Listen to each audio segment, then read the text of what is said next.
welcome to RV Advisors All Things RV podcast. I am your host, Kathy Conrad. I've been enjoying the RV lifestyle for over 5 years, and I love helping new RVers realize their RV dreams. This podcast is about RV education, resources, adventures, and the amazing people who love RVing. It is also about discovering the freedom RVers experience, the connection with nature that we are all so grateful for, and how RVing enriches our lives. On this podcast, you can expect us to talk about all things RV, including the good stuff, the challenging stuff, and everything in between. So join us weekly and enjoy the lineup of guests we have in store for you. Hello, friends, and welcome back to the podcast. Today, I wanted to cover 2 topics. One, I have a special thank you for my listeners, and I'll tell you more about that in a moment. And then also, I wanted to follow up on my last podcast about winterizing your RV. We were in the process of researching and deciding which skirting product we were going to install, and we made that decision and it is installed. So I wanted to give you the lowdown on that. So for starters, Saturday morning, I received a notification from Spotify for podcasters that my podcast reached 5,000 plays. Very exciting news. And I so much appreciate each and every one of you for listening in weekly to my podcast. If it weren't for you, I wouldn't have hit those numbers. I have not had my podcast for that long. In fact, this is just my 30th podcast. So thank you so much to each and every one of you for joining in. And if you have, for sharing my podcast with maybe friends and family who are also new or aspiring RVers, I appreciate you doing that as well. So appreciate you guys. Thank you so much. Now on the skirting issue, I researched 3 different products, and air skirts are amazing, but they're very expensive. I researched another one that was, don't remember the name right off the top of my head, but it was vinyl skirting that was insulated, which is a great concept, and I would have gone with that one, but it required screwing it into the walls. And I just did not want to make any penetration, especially that quantity of penetrations in the exterior walls of my RV. So we didn't go with that one. We went with Easy Snap, capital E, capital Z, Snap, Easy Snap, and their website is easysnapdirect.com if you're interested in looking them up. And basically, when you go to their website, I'll tell you about the ordering process and the whole process of installing and what our impressions are at this point. I'm not sponsored at all by Easy Snap. I just wanted to give you guys information that from what I've learned and what I've experienced so far with their product. Our travel trailer is 24 feet long. And so basically you go to the website, you click on Build My Skirting Kit, and it asks you a series of questions, including the length and how many slides you have. So what it ended up, our kit was 80 foot in length and 46 inches tall. It comes in 2 heights, 46 inches and 60 inches. I did some measurements ahead of time of what would be the highest points that we would hang the skirting, and if that left us plenty of room at the bottom, like extra hanging on the ground. And I'll explain what we did to make sure that it doesn't blow around, so that it's secured closely to the ground. Because what you're trying to do is to get rid of any wind underneath your RV. So we went with the 46, and you can select what color you want. The skirting comes in black, white, gray, and tan. We selected black. And for the adhesive fasteners, we selected white because that's the predominant color of our RV. So when the skirting is not on, it's not a color that's going to stand out. And then we also chose, there's different types of fasteners. We chose the adhesive. The adhesive one, they send you screws with that as well, even because in the center you can still put a screw. So there were certain areas where we had to install them on the metal skirting below the wall, and for those we used the screw on. So basically you attach the adhesive circle and then you put the screw in the center of that.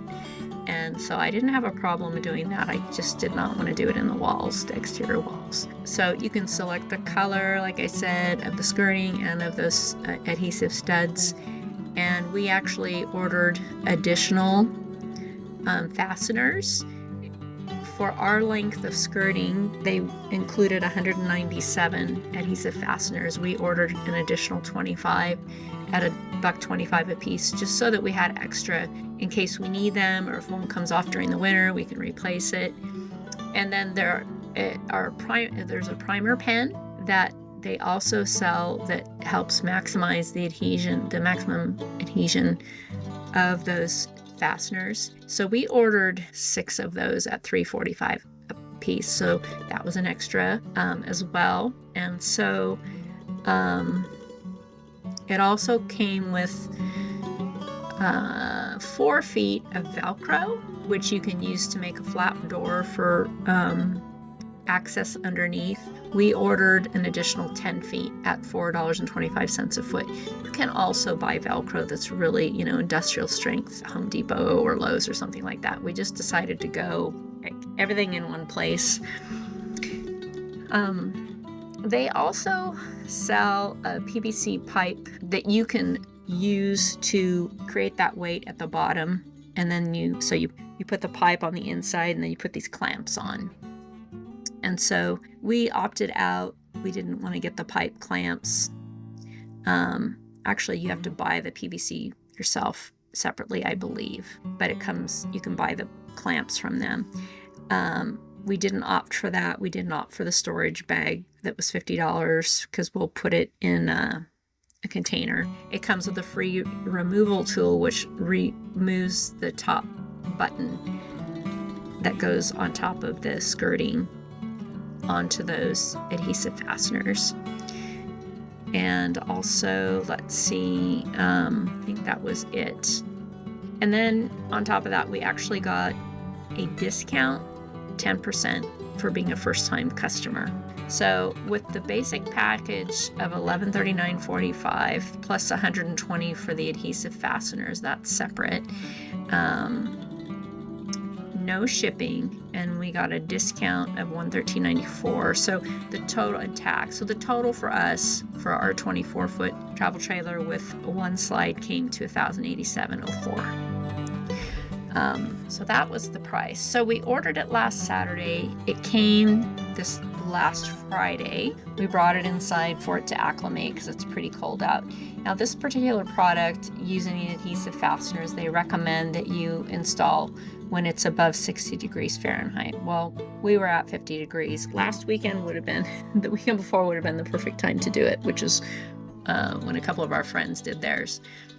But how we remedied that was once we cleaned the area where we were going to put the adhesive studs, then we would heat a section at a time with a heat gun on low just to warm up the wall a little bit. Then we'd stick them on and press them, and then I would reapply heat periodically. At first I would go back, I'd do the next section, and I'd go back and heat all of it, do the next section, go back and heat all of it, just to maximize the adhesive quality and keep the temperature a little over 60 degrees on the wall for a bit. So you put on all the fasteners, but I think it's important before you do that to walk around and look, because most likely it's not just going to go all the way around all at the same level. You might have to drop down in order to accommodate your pass-through door. You might have to go up to go onto your slide, might be higher than where it is on the side of the trailer. So you're going to have some up and down and some cutouts to accommodate doors, maybe hot water heater, panel, that sort of thing. So know that it's not going to be the exact same height all the way around. It's going to go up and down a little bit. So before you start installing, be sure you watch.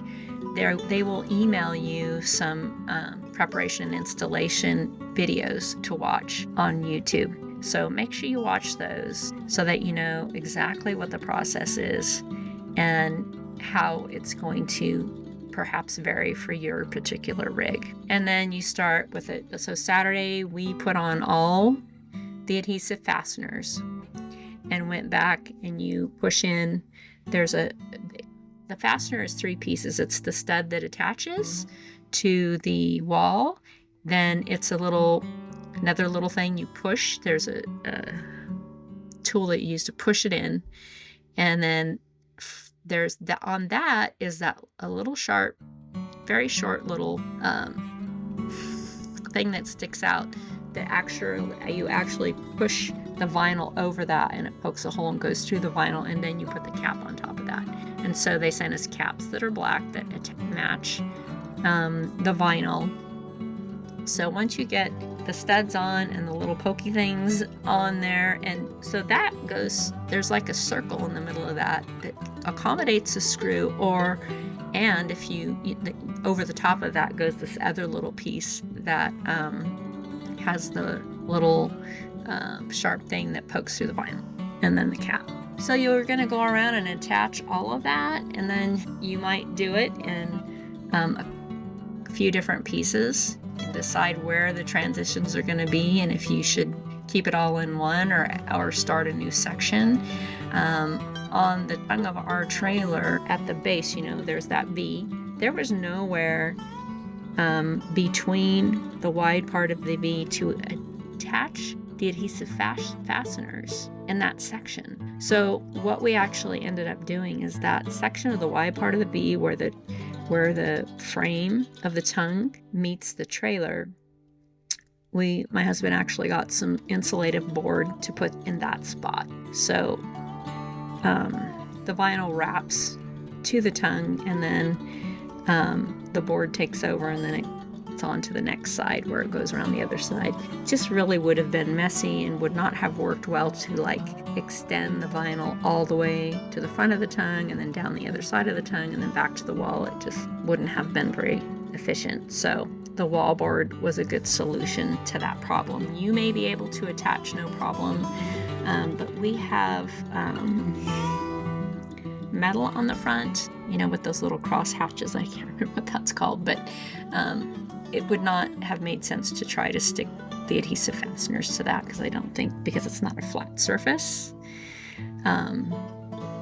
It wouldn't have stayed. So, and then it was all the way around, and we had to drop down to the metal skirting below the pass-through doors, which, since that was on the metal skirting and not the wall, we used the screw type. And then it was back up on the other side of the door along the wall, and then we had to make a jump up to go around the slide. So you really need two people to do an efficient and really clean installation. And actually, there were three of us working on it at one point, because one was stretching out the vinyl and the other two of us were putting on all the, pushing it through the vinyl through onto the little part that pokes through and then putting the cap on. So it actually goes fairly quickly. I think what becomes time consuming is around the stairs. If you have the fold down stairs like we have, you're going to make a slit on each side. You're going to bring it behind and bring it up behind the stairs. And from that, there's going to be some Velcro used to make it, a little tighter attachment. So cutouts and Velcro part, is probably the slowest part. The rest of it's pretty fast. So, we did it in a day and a half. Got it all installed.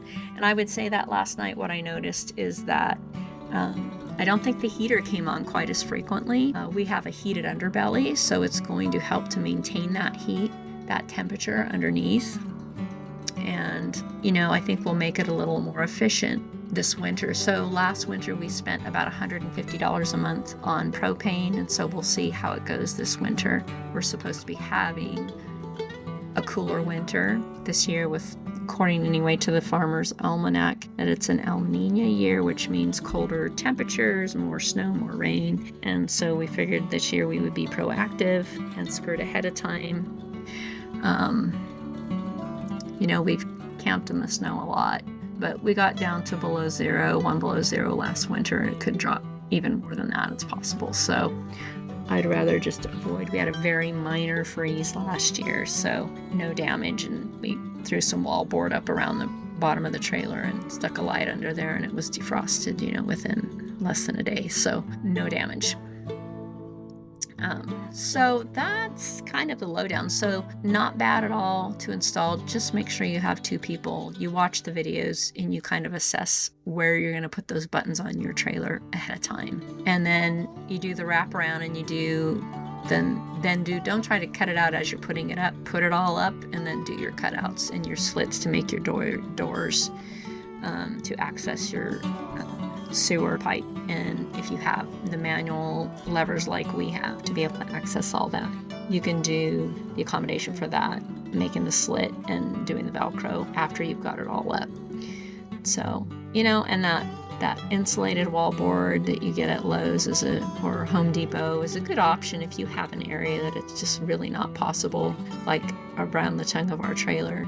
That was a good solution to what would have been a gap in our ability to install the vinyl in that location. So that is my assessment so far of Easy Snap, and I suppose a little after a couple storms, I'll let you know how it goes. I know in some of the reviews it showed that the wind caught it and, it pulled the snaps off. But you have to consider, did they do a proper installation? So what we did to secure it to the ground so that the wind doesn't catch it is you have to have enough hanging and touching the ground that you could put, you could put sandbags there, fold it under to the trailer and put sandbags. You could use their PVC system with the PVC clips. We used 2x4s, put a screw in each end of the 2x4, and we're on rocks, so we scraped some of the rocks. So we rolled it under, and then we would scrape some of the rocks between the board and the vinyl. So really it's weighted down plenty to not catch the wind and to prevent any gaps that the wind gets in and creates, that air pressure underneath. So I'll let you know how that goes after we have a couple storms, and hopefully I think it's going to be fine, and it looks very nice. It's nice and sleek. Fair amount of money, but that's still $1,087. Of course, if you have a longer rig, it's going to cost more. It's still less than if you're having to repair frozen and blown pipes. So, it's worth doing if you're in a really cold climate that gets below zero and you have the potential, for freezing. So, all right. Well, thanks for listening today. I hope this was helpful, and we'll see you next time. Thank you so much for tuning in today to RV Advisors All Things RV Podcast. Please join us again next week for more RV education, resources, adventures, and interesting people.